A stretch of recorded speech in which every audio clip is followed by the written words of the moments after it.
उत्तराखंड के चर्चित केतन हत्याकांड को लेकर सियासी हलचल तेज हो गई है। खानपुर विधायक उमेश कुमार और आजाद समाज पार्टी प्रमुख एवं नगीना सांसद चंद्रशेखर आजाद बड़ी संख्या में समर्थकों के साथ नई टिहरी के लिए रवाना हुए हैं। पुलिस ने पहले हरिद्वार के शंकराचार्य चौक पर उनकी काफिले को रोक दिया। उसके बाद ही दोनों नेता अपने समर्थकों के साथ पैदल ही आगे बढ़ने लगे, लेकिन सीसीआर के पास उन्हें फिर रोक लिया गया। दरअसल चंद्रशेखर आजाद केतन हत्याकांड के पीड़ित परिवार से मिलने जा रहे थे। मौके पर भारी पुलिस बल तैनात है और समर्थकों की भी बड़ी भीड़ जुटी हुई है। पूरे घटनाक्रम पर प्रशासन की कड़ी नजर बनी हुई है।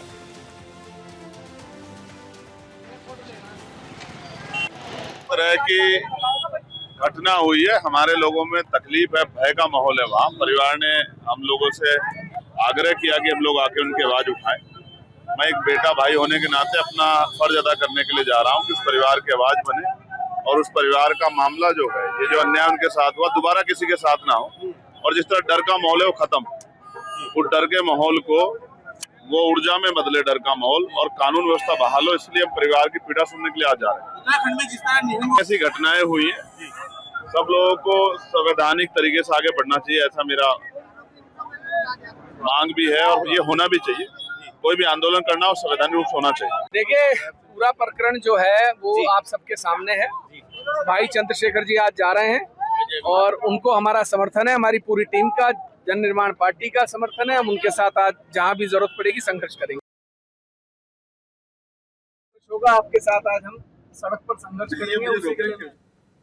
ऋषिकेश में आईएसबीटी क्षेत्र के रहरी पतरी संचालकों पर नगर निगम की कार्रवाई का विरोध तेज हो गया है। छात्र संघ अध्यक्ष मयंक भट्ट ने एबीवीपी और युवा मोर्चा कार्यकर्ताओं के साथ नगर आयोग से मुलाकात कर ठेलियों को सील करने की कार्रवाई पर आपत्ति जताई। उनका कहना है कि इस कार्रवाई से कई परिवारों के सामने रोजी रोटी का संकट खड़ा हो गया है और प्रभावित ठेली संचालकों को जल्द राहत मिलनी चाहिए। वहीं नगर आयुक्त विजयनाथ शुक्ला ने स्पष्ट किया है कि अधिकांश ठेली संचालकों के लाइसेंस की अवधि समाप्त हो चुकी है। उन्होंने लाइसेंस का नवीनीकरण कराने और निर्धारित वेरिंग जोन में स्थानांतरित होने की सलाह दी है। और आपको बता दें कि फिलहाल इस मुद्दे पर नगर निगम और रहरी पटरी संचालकों के बीच समाधान की कोशिश जारी है।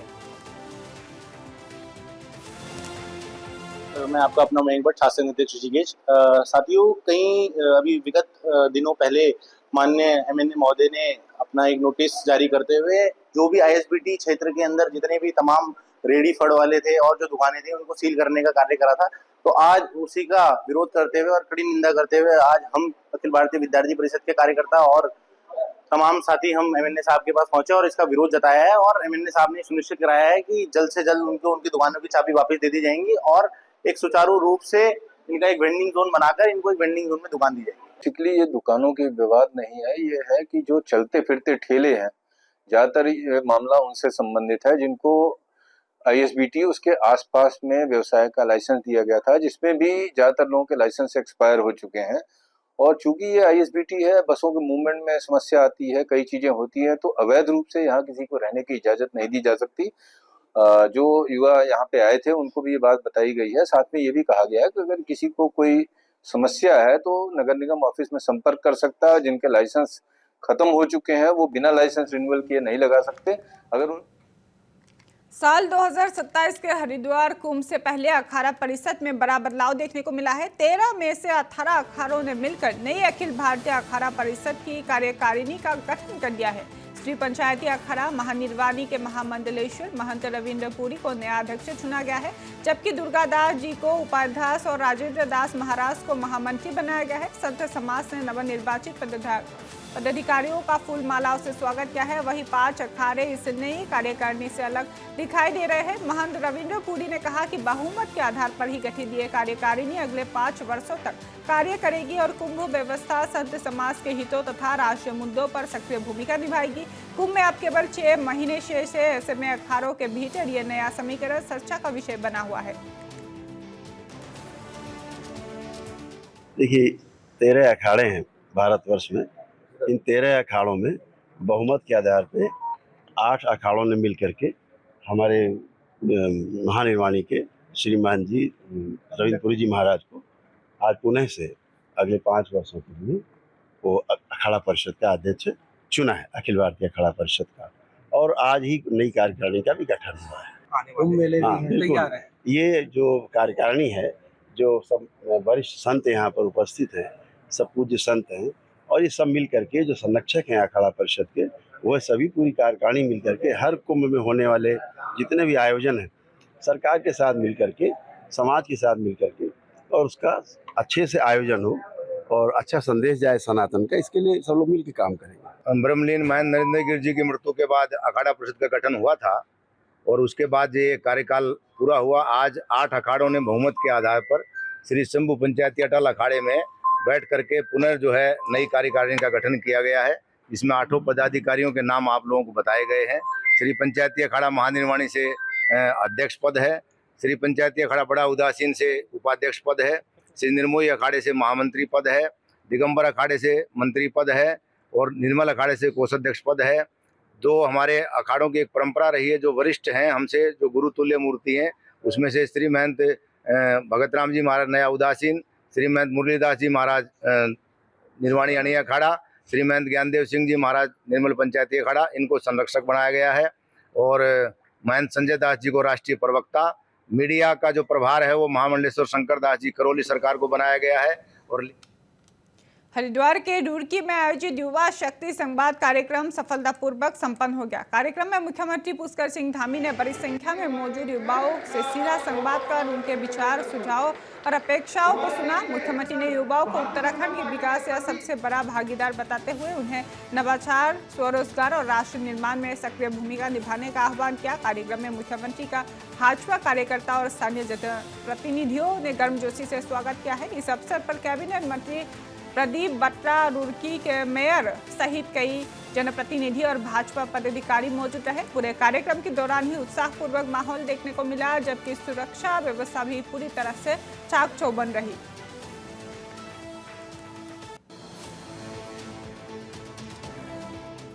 और उसके बाद वो पढ़ने लिखने के लिए बड़े शहरों में जाता है, महाविद्यालयों में या विश्वविद्यालयों में जाता है। मैं उन सभी प्रक्रियाओं से गुजरा हूँ और लंबा समय छात्र राजनीति में और युवा राजनीति में, दोनों में ही लंबा कालखंड मेरा लगा है। इसलिए मैंने पहले दिन से 4 जुलाई 2021 को मैंने देवभूमि उत्तराखंड के मुख्य सेवक के रूप में पद और गोपनीयता की शपथ ली और उसी दिन से मैंने सोचा था कि किसी भी नौजवान युवा के सामने जो चुनौतियां होती हैं, उन चुनौतियों को हल करने के लिए, उनको उनके जीवन में सफलता मिले, उनका करियर बने, उसके लिए हमारी सरकार वो हर संभव प्रयास करेगी जो नौजवानों के रास्ते में पड़ने वाले बैरियर को, हर बाधा को पार कर सके, हमारे युवा उससे आगे निकल सके। उसको लेकर जहां हमने राज्य में जितनी सरकारी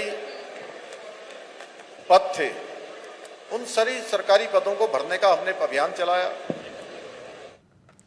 हरिद्वार स्थित देव संस्कृति विश्वविद्यालय शांतिकुंज में अंगदान संकल्प अभियान के तहत ही आयोजित राष्ट्रीय संगोष्ठी में केंद्रीय स्वास्थ्य और परिवार कल्याण मंत्री जेपी नड्डा, मुख्यमंत्री पुष्कर सिंह धामी ने अंगदान को मानवता का सर्वोच्च सेवा बताया। दोनों नेताओं ने लोगों से अंगदान को जन आंदोलन बनाने का आह्वान किया है। कार्यक्रम में देश भर से आए विशेषज्ञों, चिकित्सकों, शिक्षाविदों और सामाजिक कार्यकर्ताओं ने अंगदान के महत्व पर अपने विचार साझा किया है। इस दौरान बड़ी संख्या में लोगों ने मानव सेवा के लिए अंगदान का संकल्प भी लिया है। जेपी नड्डा ने कहा कि अंगदान न केवल किसी गंभीर मरीज को नया जीवन देता है, बल्कि इसे वैज्ञानिक के साथ साथ आध्यात्मिक दृष्टि से भी समझने की आवश्यकता है।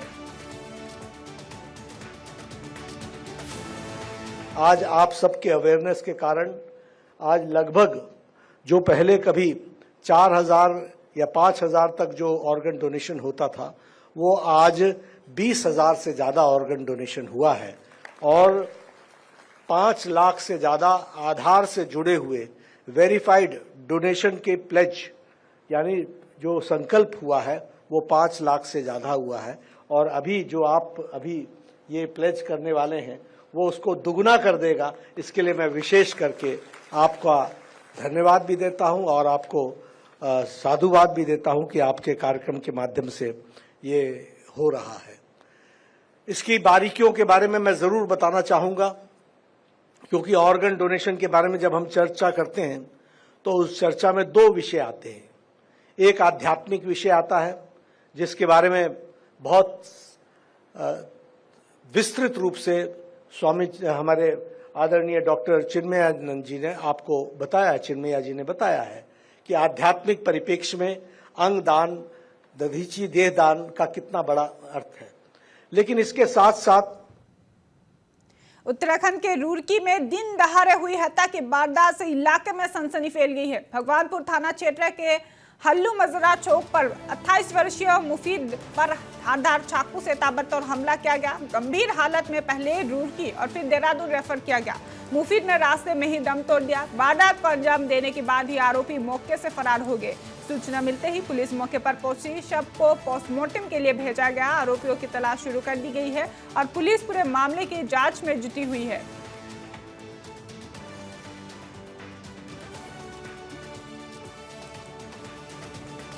कि भगवानपुर थाना क्षेत्र में हल्लू माजरा जो एरिया है वहाँ पर एक सूचना मिली पुलिस को कि एक व्यक्ति द्वारा जो है किसी को चाकू मार दिया गया है। तो मौके पर पुलिस पहुंची वहाँ पर और जो विक्टिम है उसका नाम मसीद है। ये घटना लगभग 11:30 बजे की घटना है। तो जो व्यक्ति है, जो विक्टिम था, उसको उपचार हेतु जो आरोग्य अस्पताल लेके दिया गया। वहाँ से आरोग्य से उसको देहरादून रेफर कर दिया गया और देहरादून ले जाते वक्त उसकी रास्ते में मृत्यु हो गई। अभी इसमें जो पुलिस और अग्रिम कार्रवाई जो भी है उसमें जो है की है। अभी इसमें तहकीकात चल रही है और आगे की जो गौ सेवा और सनातन संस्कृति के प्रति समर्पण का एक अनोखा उदाहरण उत्तर प्रदेश के आजमगढ़ से सामने आया है। 23 वर्षीय अजय यादव हाथ में तिरंगा लेकर करीब 800 किलोमीटर दौड़ते हुए ऋषिकेश पहुंचे हैं। नगर निगम के मेयर ने उनका भव्य स्वागत किया। अजय अब केदारनाथ की ओर अपनी अगली दौड़ पर निकल चुके हैं, जिसे पूरा करने में करीब 7 दिन लगेंगे। योग और कराटे शिक्षक अजय का कहना है कि उनका संकल्प गौ माता को राष्ट्र माता का दर्जा दिलाने का है। 18 मई को आजमगढ़ से शुरू हुई इस यात्रा में उनकी 5 सदस्यीय टीम ही लगातार उनके साथ दे रही है और अजय का लक्ष्य सिर्फ एक नहीं बल्कि केदारनाथ की 3 यात्राएं पूरी करना है।